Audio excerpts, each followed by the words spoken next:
Hi, my name's Phil. I like talking about politics. So, Donald Trump has been attacking US military personnel and veterans pretty openly for years, but now he's ramped it up a step. At the suggestion that US service personnel should not obey illegal orders, Trump has started wielding the executioner's axe.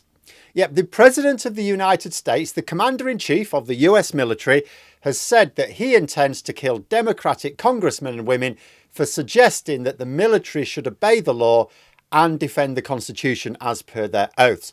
In fact, I took Trump's statement to logically extend to suggesting that military personnel should be executed if they did disobey an illegal order.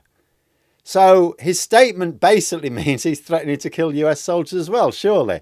And not by sending them into battle. Oh no, that's way too conventional. Also, I guess expensive. Much cheaper just to hang them in America and avoid all those expensive deployments to war zones. So what on earth am I blathering on about now? Well, it comes down to a little phase which occurs during every authoritarian takeover of a democratic society abiding by the rule of law. Only because this is Donald Trump's way worse. So Donald Trump wrote this on Truth Social. Seditious behaviour, punishable by death. Mind you, I did see someone doubting that this was a genuine post by Trump on the basis that there's no way he could spell seditious. Still, it's been reported widely enough for me to accept it as fact. Also, there's this video of his White House media goon doubling down on it as a press conference. So what exactly is the umpa-lumpa of vengeance raging about now? Well, it relates to concerns that Trump is ordering or intending to order the US military to carry out unlawful acts.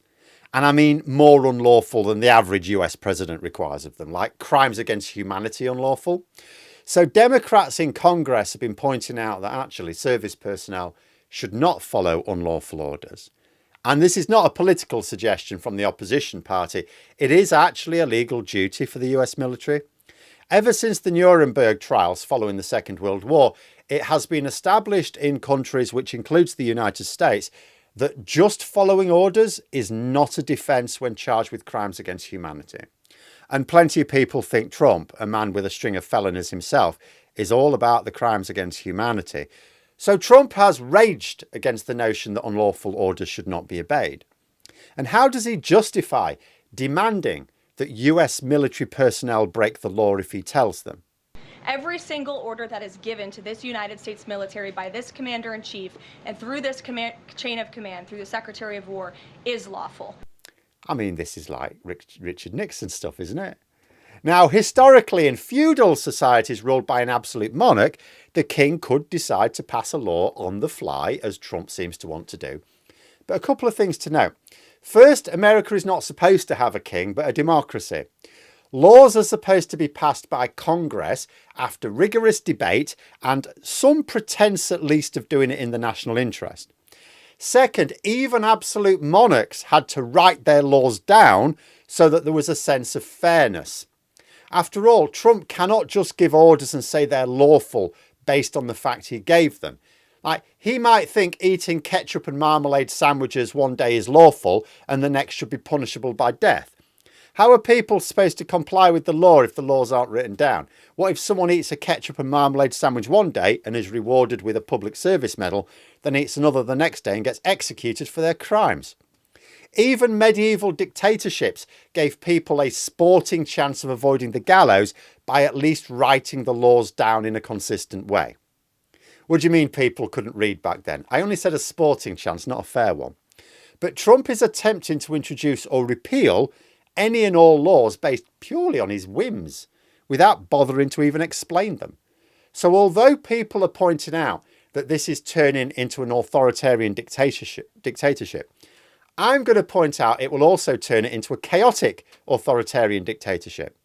If the law is decided by one man with quite a lot of holes in his brain, that's a problem. But if it's decided by one man with holes in his brain on the fly, it ceases to function in any meaningful way. The reasons functioning societies, even dictatorships, have judges is in order to make sure the law is at least applied consistently, or consistent enough to give enough people confidence in the system to keep society ticking along. I mean, maybe the odd person whose treatment ends up being light or not in proportion to their skin tone, but right, nothing's perfect. But imagine just not knowing what the law was at all. But anyway, never mind that. Before we get to that point, we first have to get past the point where America decides that Trump actually can interpret the law on a whim as he pleases.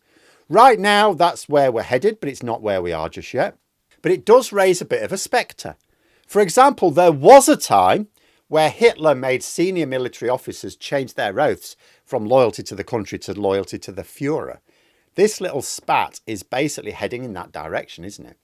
In fact, I wonder how far we are from Trump insisting that either the military interprets its existing oath of loyalty to the Constitution to mean the same thing as loyalty to Trump, or just straight up swears a new oath which explicitly forces them to be loyal to him. And why would Trump be making such a big deal of this if he's not planning on giving any really badly illegal orders? I mean, let's think this through. Be honest, are we really going to say that the US military has been scrupulously obeying all relevant laws in the past?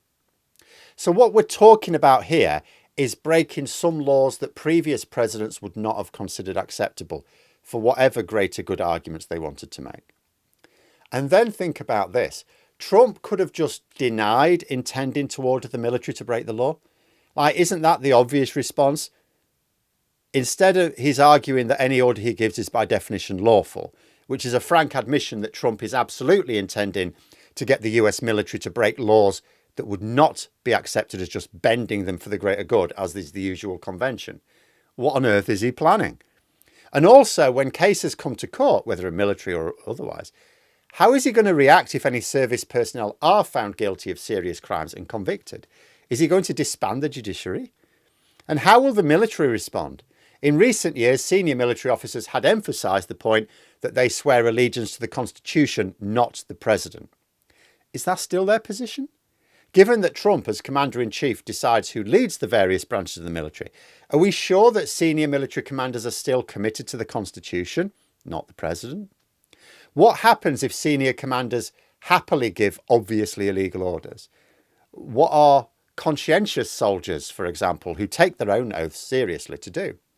The military is not a great environment for sticking up for the law against superiors. Either the whole military stands firm or it all falls into mafia rule, surely. And then what about Trump's punishable by death statement, regardless of what he's talking about? So he's already acting extrajudicially in interpreting the law himself, instead of leaving that to judges. He said that even way back, I think, in January, February time, that he should interpret the law where it relates to presidential orders, not the judges. So he's already saying that he has the authority to interpret laws to suit himself. Is he now also saying he should decide not only what the law says, not only who is guilty of breaking the law, but also what their punishment should be? You might want to think about this, America. I've got to say, these are not omens of good fortune for you. But let me know what you think in the comments below. Please subscribe to the channel for more content. Thanks for listening. And until next time, I'll see you later.